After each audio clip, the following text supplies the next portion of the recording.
নবীর মহব্বত নাই, যার কারণে কোনো বরকত নাই, তার কারণে মুনাজারাতেই বসতে পারে না তারা। মুসলমান আমরা আপনারা ওলি ভক্ত মানুষ, আমরা আপনারা নবীর দরবারে যাব, ওলির দরবারে যাব, ওলির হাতে চুম্বন দিব। আর ওলির হাতে চুম্বন দিলে কি হয়, আর কেমন করে ওলি আউলিয়াকে ধরবো, এটাও আমি আপনাদের সম্মুখে বলে দিই। উঠিয়ে দেখুন কোরআন শরীফ, আমার আল্লাহ পাক বললেন এই কোরআন শরীফের মধ্যে, আলা সাবধানতা অবলম্বন করো, ইন্না আউলিয়া আল্লাহি, নিশ্চয় যারা আল্লাহর ওলি হয়ে যায়, লা খাউফুন, তাদের কোনো ভয় থাকে না, ওয়ালা হুম ইয়াহজানুন, এবং বলুন সুবহানাল্লাহ। অতঃপর আয়াতে আমার আল্লাহ পাক বললেন আল্লাযিনা আমানু ওয়া কানু ইয়াত্তাকুন, এবং ওই সকল ব্যক্তি যারা ঈমান এনেছে এবং পরহেজগারিতা লাভ করেছে তাদেরও কোনো ভয় থাকে না। পরবর্তীতে বললেন লাহুমুল বুশরা ফিল হায়াতিদ দুনিয়া ওয়া ফিল আখিরাহ, আমি আল্লাহ পাক তার জন্য এমন সুসংবাদ রেখেছি, তার জন্য দুনিয়ার বুকেও সুসংবাদ রেখেছি, আখিরাতেও সুসংবাদ রেখেছি। আখিরাতের সুসংবাদ কি হবে? জান্নাতিন তাজরি মিন তাহতিহাল আনহার, তাকে এমন একটা জান্নাত দান করা হবে যার নিচতলে নদী আর পানি প্রবাহিত রয়েছে। বলুন সুবহানাল্লাহ। অতঃপর আল্লাহ পাক বললেন লা তাবদিলা লিকালিমাতিল্লাহ, আমার আয়াতের কোনো পরিবর্তন ঘটবে না। হ্যাঁ, এবার বলে কি কোরআন শরীফে কোথাও না পীরের দরবারে যেতে হবে। আমিও আপনাদেরকে বলবো হ্যাঁ, কোরআন শরীফে নাই যে পীরের দরবার যান, পীরের হাতে চুম্বন দেন, পীরের হাতে বায়াত নেন। বলে কেমন করে? আচ্ছা, একটা পিওর আপনাকে ইংরেজি বই দিয়ে দিব, সেখানে বলবো যে আব্বা খুঁজে দেখা, তো খুঁজে পাবে। কখনো মাস্টারদেরকে দিবেন, বলে হ্যাঁ গো মাস্টার স্যার, এই পিওর অনার গুলো ইংরেজি বইটাতে আমাকে আব্বা খুঁজে দেখান তো। ও সারাদিন খুঁজে খুঁজে আর চোখ শেষ হয়ে যাবে, কিয়ামতের সকাল পর্যন্ত অনার গুলো ইংরেজি বই আব্বা খুঁজে পাবেন। তাহলে ওকে খুঁজতে হলে কি খুঁজতে হবে? ফাদার, তাই না? কারণ ইংরেজিতে আব্বাকে কি বলে? ফাদার। তাহলে কোরআন শরীফ আরবি ভাষা আমি যদি পীর খুঁজি, তো কোরআন কিয়ামতের সকাল পর্যন্ত পীর খুঁজে পাবে না। তোমাকে পীরের আরবি খুঁজতে হবে, আর পীরের আরবি হলো আউলিয়া। আর আউলিয়া যখন ওলি থেকে আউলিয়া, ওলি হলো এক বচন, আর আউলিয়া হলো দ্বিবচন, বহু বচন। আউলিয়া যখন খুঁজবে তখন কোরআন শরীফ আপনার চোখের সম্মুখে ভেসে উঠছে। আউলিয়া ওলি আর উনাদের দরবার এবার কেন যাব, আর ওলি কোথা থেকে সৃষ্টি হলো, সমস্ত কিছু আপনাদের সম্মুখে তুলে ধরবো।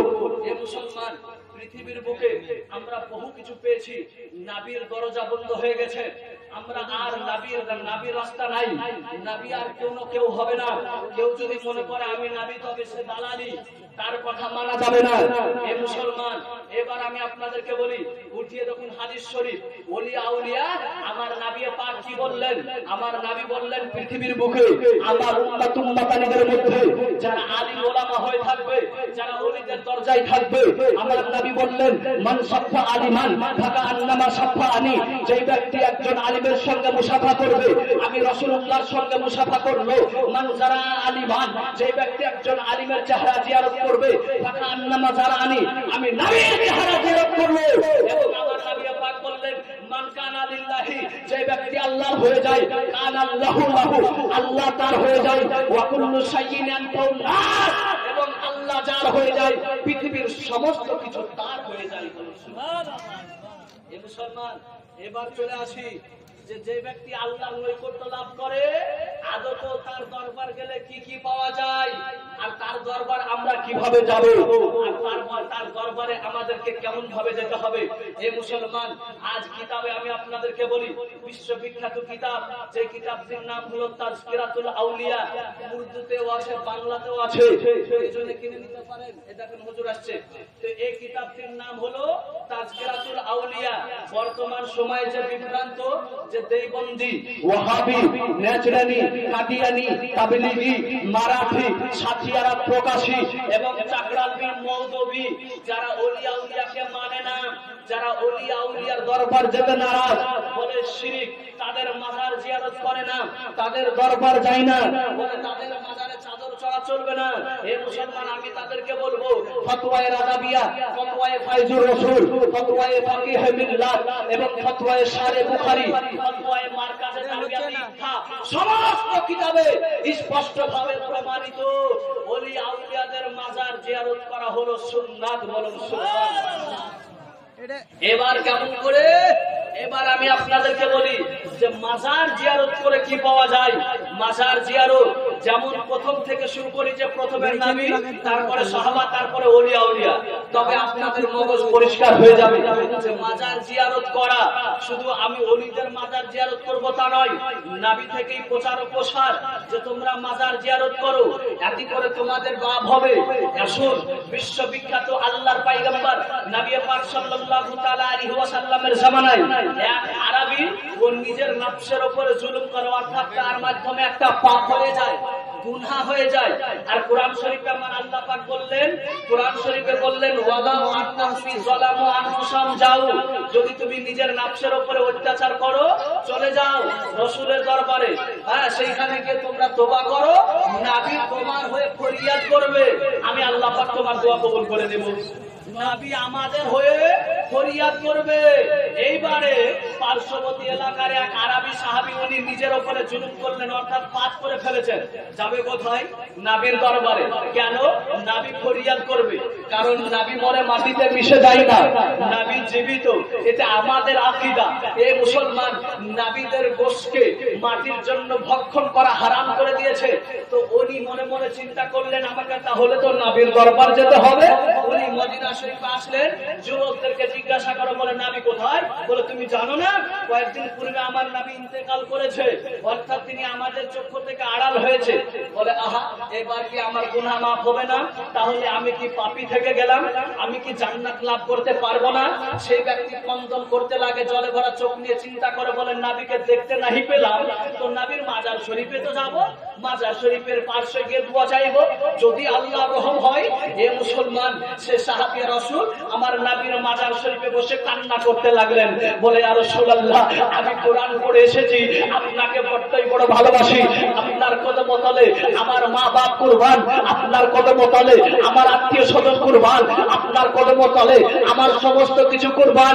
এই জগৎপুর মোহাম্মদ আমার দ্বারাই একটা অত্যাচার হয়ে গেছে, আমি নিজের নফসের উপরে জুলুম করেছি, আমি পাপী হয়ে গেছি, আপনার দরবারে বড্ড আশা আকাঙ্ক্ষাকে সজ্জিত করে এসেছি ইয়া রাসূলুল্লাহ, আমার গুনাহ মাফ হবে কিনা আমি জানি না। হে মুসলমান, জলে ভরা চোখ নিয়ে কিছুক্ষণ যখন কান্নাকাটি করে, আমার নবী পাক কবরের ভিতর থেকে ওয়াক্তিসের আওয়াজ দিয়ে বলে, হে আমার ভালোবাসা, হে আমার ভক্ত, শোনো, আল্লাহ পাকের হুকুমে আমি তোমাকে জানিয়ে দিই, তোমার চোখের পানিকে কবর করে নিয়ে তোমার জীবনের গুনাহকে ক্ষমা করে, তোমার গুনাহকে ক্ষমা করে দেওয়া হয়েছে। কান্না করা ব্যক্তি শুনলেন এবং আনন্দিত হলেন, বলে ইয়া রাসূলুল্লাহ, যদি একটু আপনার সঙ্গে মুসাফা করতে পেতাম, বড় আমার মনটা পুরোপুরি বিশ্বাস পেয়ে যেত। আমার নবী কি করলেন? সঙ্গে সঙ্গে রওজা শরীফের ভিতর থেকে দুই হাতকে বের করে দিয়ে সাহাবীর সঙ্গে মুসাফা করলেন, সাহাবী রাসূল সঙ্গে সঙ্গে চুম্বন দিয়ে দিলেন। বলে সুবহানাল্লাহ। আচ্ছা, মুশরিক হলো না নেকি হলো?